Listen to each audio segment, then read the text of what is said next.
Hey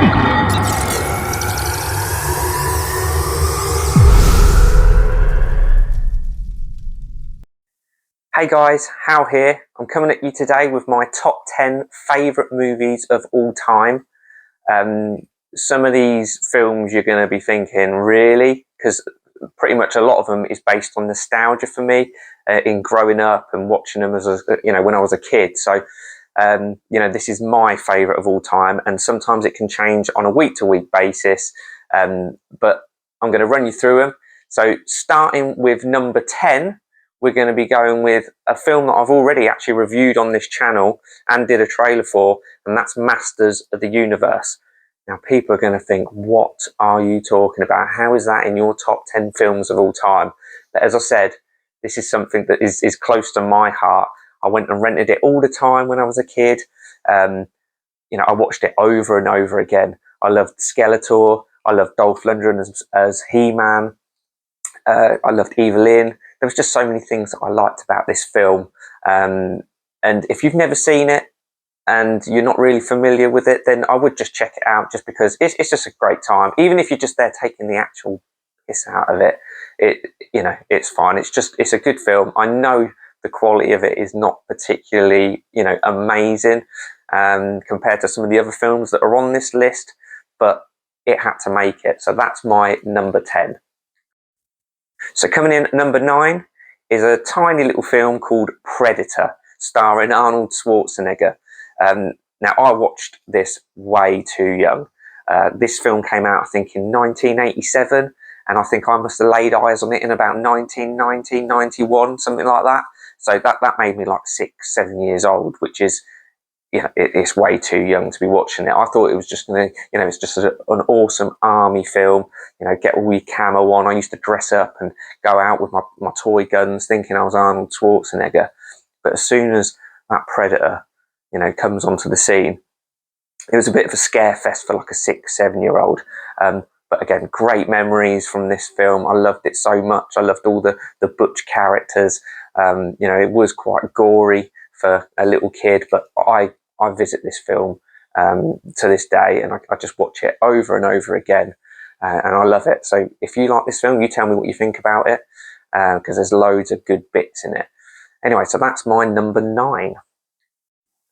So coming in at number 8 is Stanley Kubrick's The Shining, this amazing, like, trippy horror film starring Jack Nicholson, and he plays a character called Jack Torrance. He's a caretaker of the Overlook Hotel, and him staying there, he gets like a cabin fever, he gets haunted, and he loses his mind pretty much. And it's just a brilliant horror stroke slasher stroke thriller, like psychological thriller. It's just absolutely brilliant. I love the setting. I love the controversial background that this film got. I think when filming it, I don't think it was very easy to film. There's just so much history to it. And there's even like a documentary that's, I think it's called Room 365, something like that. And it's just a really weird documentary that goes way too deep into some of the aspects of the film. But this is, it's just a real favourite of mine. And I actually saw this film quite late in my life, actually. This was not, one of the early bloomers. I actually got this, I think, probably when I was early 20s was the first time I saw this.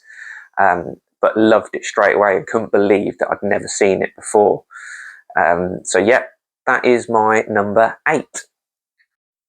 So coming in at number 7 is Christopher Nolan's Interstellar, starring Matthew McConaughey. And this is just an absolute sci-fi space trip. You go on a real journey with this one. You go through black holes. You go on random planets that have never been heard of before. It's just brilliant. I remember first watching this with my brother, and we got this real sickening feeling because they land on this planet. I think it's called Miller's Planet. Something goes wrong with their ship. Giant wave comes and smashes the ship, and then they were meant to go down there, be there as quick as possible, and then get back to their ship that's floating on orbit. But what happens is they get stuck and stranded there for, I think, best part of an hour, and that means 7 Earth years passes by whilst they're on that planet. So when they get back to the ship that's floating on the orbit of this planet, the character that's waiting for them on that ship has got a grey beard. He went into cryo sleep. Everything about it is just dark when they get back from that planet. The ending is questionable. It does turn quite a lot of people off, I think, because it does kind of reminisce like 2001: A Space Odyssey, and just goes in a really crazy, strange place. But I still love it. I love that it makes me think about it at the end. So yeah, that is number 7, Interstellar. So coming in at number 6 is a film called Misery, which is based on the Stephen King novel. It stars Kathy Bates and James Caan. This is a real small little psychological thriller, all pretty much based in one house. Well, even in one room, really. I actually showed this to my girlfriend not long ago, and she hated it, bless her, because she says it's just very stuck in the same place. But this is a film that I absolutely adore.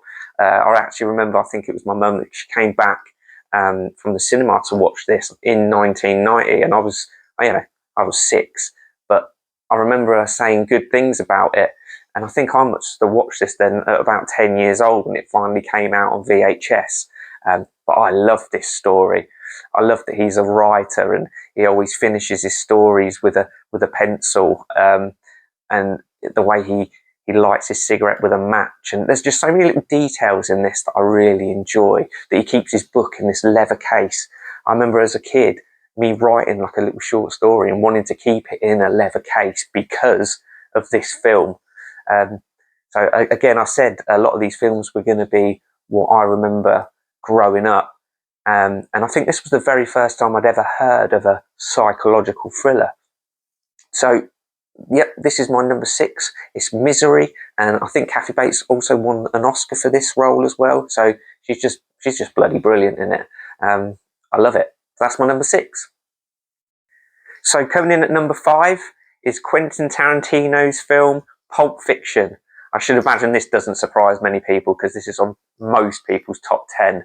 I mean, what an absolute pop culture classic this one is. Starring Bruce Willis, John Travolta, Samuel L. Jackson. The names keep coming, to be honest with you. Christopher Walken. It's just so great, this film is. There's so many key moments. I mean, when you're watching it, it's probably quite annoying with most people now because you can just quote it all the way through. Although one of the underrated parts for this film actually is the part where Uma Thurman is, she's taken an overdose, she's laying on the floor, and they need to give her an adrenaline shot. And John Travolta's asking him, he's like, you got a magic marker? You got a magic? A fucking felt pen! You got a fucking felt pen! It's just absolutely incredible. There's some really intense moments and funny moments at the same time. Quentin Tarantino absolutely knocks this one straight out of the park. And some would say he's probably never topped it since. Although, I really like Once Upon a Time in Hollywood. To be honest, that was close to being on this list as well. So yeah, that's my number 5, Pulp Fiction. So we're getting to the nitty gritty now. And coming in at number 4 is a horror movie that was released in 1996 and directed by Wes Craven called Scream. Again, this absolutely had everyone in my school talking. This movie had slasher films put back right on the map because they did die off. I think they went a bit silly, with the Nightmare on Elm Streets going a bit too far in like the comedy way. So they died off. And then when Scream came out, again, this was another pop culture moment because it just really changed people's expectations of what a slasher film could be. I mean, if you've never seen this film, then spoiler warning, because the ending of this film is just incredible. I love the fact that there are 2 killers in this film. Now, if you've ever seen any Scream films, then they usually like to do that. But back then, we had no idea whatsoever. So it was a great little twist, a great like whodunit kind of film. And they killed off Drew Barrymore at the very beginning, and you expected her to be like the lead. So just an excellent film. So that is my number 4, Scream. So coming in at number 3 is another film that I've actually reviewed on here, although I kind of like these films as a collective really, and that is the 1978 Superman starring Christopher Reeve, Margot Kidder and Gene Hackman. I actually love these all the way up to number 3 really, and I kind of have them as a collective. As I said, again, it's a nostalgia film for me. I did cover it in my review pretty thoroughly, but I absolutely love the colours. I loved the hope that it gave. It made me think that I was a superhero as a kid, and any other Superman film that's come out ever since, I've always kind of just compared it, and I think it's always going to be very hard for any other Superman film really to knock this one off its perch. So coming in at number 3 is Superman. If you want to hear more about my opinions on this, then please check out my review of it that you'll find on this channel. So coming in at number 2 is a film that I'm hoping to review on this channel very soon, and that is The Karate Kid, starring Pat Morita as Mr. Miyagi and Ralph Macchio as Daniel LaRusso. This film, as a kid, I watched again over and over again. Karate Kid 1, Part 2 and 3. Me and my brother in the front room. He'd be one end of the rug, I'd be the other, and we would do the whole fight scenes over and over again and have our own little tournaments. The performances in this film are just magnificent. Pat Morita brings loads of heart to the film, and I love the chemistry between him and Ralph Macchio as Daniel LaRusso. It's more than just a karate film. You know, there's a lot of heart to it, and it's always captured my heart in doing so. And then the fact that the trilogy it offers something different in each one. I just love it as a whole, really. And again, I always revisit these. And with the resurgence of Cobra Kai, being out in the last 7 years, it's just brought it all back, and it's just added more to some of the characters that we see in that original trilogy. So before I give my number 1, I'd like to ask you all to please like, comment, subscribe, hit the notification bell, please. And I'm going to give you a few honourable mentions that on some other days, they may be on my list as well. So we've got the Terminator films, Terminator 1 and 2. I love them both. You've got Once Upon a Time in Hollywood, which I've already actually mentioned. You've got Inner Space, starring Martin Short and Dennis Quaid. That's it. You've got them 3 are just great films that I love. So yeah, if you've never seen any of them either, check them out. I'm sure you have, but Inner Space is probably the one that's probably a little bit, under the rug. So check that one out. So yeah, coming in at number 1, this is not going to surprise anyone that knows me, but it's going to be the Back to the Future trilogy. Not just the first one. This is a whole story. I love the first, the second, and the third. I can't watch one without watching the other. I will do a major review on this channel for the Back to the Future trilogy. I mean, the channel's named after these films.